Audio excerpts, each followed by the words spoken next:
Бүгүнкү сабактын темасы банктын тарыхы же болбосо пайда болуусу жана банктык резервдер жөнүндө таанышмакчыбыз. Банк деген сөз Италия сөзүнөн келип чыккан. Банко деген Италия сөзү. Банко. Бизче которгондо стол, стул же болбосо лавка.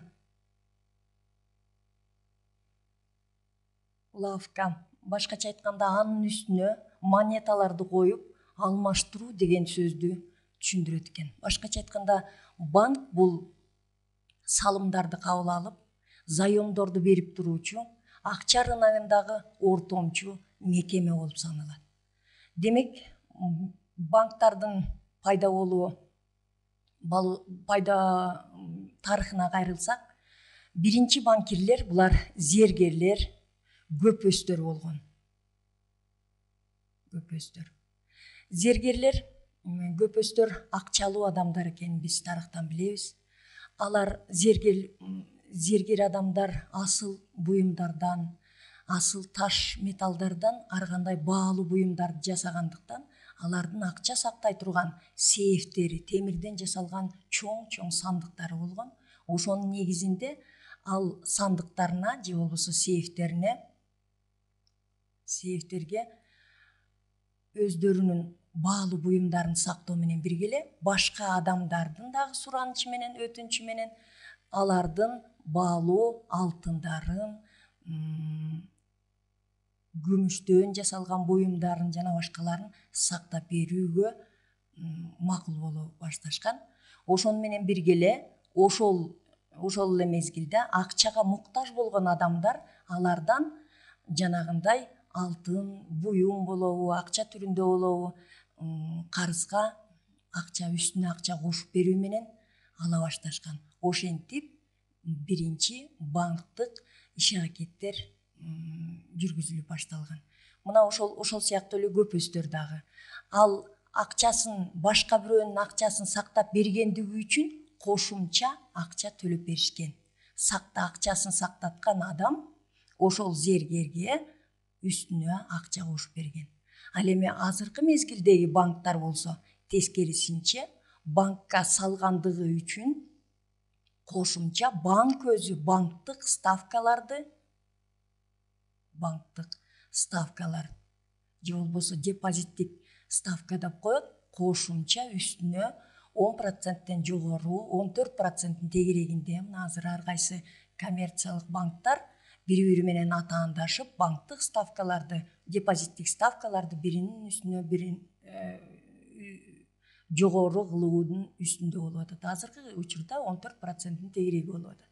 Демек, эмне себептен? Себеби эгерде мен ошол банкка акча салсам, мейли 100 000 сом салдым дейли, 100 000 сом салсам, мына ушул бир жылдын ичинде тийбей койсом, белгилүү бир мөөнөт эсебиндеги салым салсам, үстүнө банк мага 10% 100 000ге акча төлөп берет экен. Кошумча акча төлөп берүү. Мына ушуну менен азыркы банктар мурунку банктардан айырмасы ушул экен. Себеби алар мен салган салымды кайра мен бир жылга салгандыгымды, демек алар кайра акчага муктаж болгон адамдарга зайым түрүндө же болбосо кредитке бере алышат. Мына ушул банктардын иш-аракеттерине жараша банктар бөлүнүп кетет. Банк негизинен экиге бөлүнөт банктар. Улуттук борбордук банк же болбосо мамлекеттик банк, мамлекетке тиешелүү банк. Ал эми пайда көрүү максатында түзүлгөн банктар бул жеке менчик же коммерциялык банктар. Коммерциялык банктар өзү ич-ара бөлүнүп кетет. Универсалдык банктар. Бул универсалдык банк болгондо баардык банктардын жүргүзгөн операциялары же болбосо иш-аракеттеринин баардыгын жүргүзө алса, чогуу баардыгын толук жүргүзсө, бул универсалдык банк болуп саналат экен. Кийинки түрү банктын инвестициялык банк. Инвест банк болгондо бул инвестицияга же болбосо кандайдыр бир өзүнүн каражатын, капитал салымын жүргүзгөн банк. Бул инвестициялык банк болуп саналат экен. Инновациялык банк. Инновация бул жаңы ачылууларга, техникага, кандайдыр бир жаңы технологиялык ачылыштарга таштай турган, өзүнүн көбүрөөк акчасын таштай турган банктар бул инновациялык банктар болуп саналат экен. Ипотекалык банктар. Биз ипотека жөнүндө маалыматыбыз бар. Башкача айтканда, ипотекалык кредиттерди берүү менен көп жылга, узак мөөнөткө көп суммадагы акча берүү бул ипотекалык кредит болуп саналат экен. Ушул кредиттерди берген банктар ипотекалык банктар болуп саналат экен. Андан тышкары сактык банктарды биз билебиз. Акча сактоого багытталган банктар.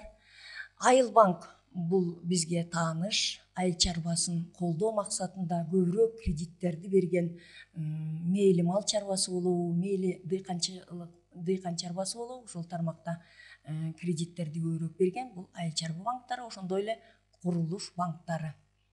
Курулушка өзүнүн каражаттарын таштаган банктар бул курулуш банктары болуп саналат экен. Ушул уруттук борбордук банк коммерциялык банктарды көзөмөлгө алып турат экен, эң негизгиси. Андан тышкары ушул коммерциялык банктар улуттук борбордук банкка банктык резервтерди же болбосо фонддорду ачууга милдеттендирилет экен. Мына ушул милдеттенүү банктык резерв болуп саналат экен. Сөзсүз түрдө баардык коммерциялык банктар банктык резерв ачыш керек экен.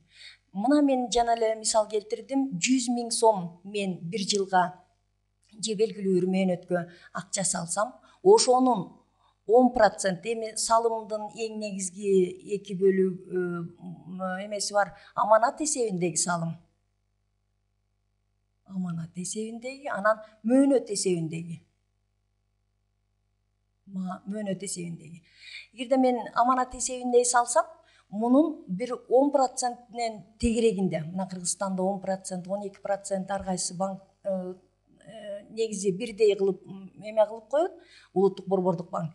Мына 10% салса, ошонун 10 000 сому банктык резервке милдеттүү түрдө 10 000 сомду, 100 000 сомдун 10 000 сому милдеттүү түрдө банктык резервке, улуттук борбордук банкка салыш керек. Себеби салымчылардын таламайы деген болуп калат да.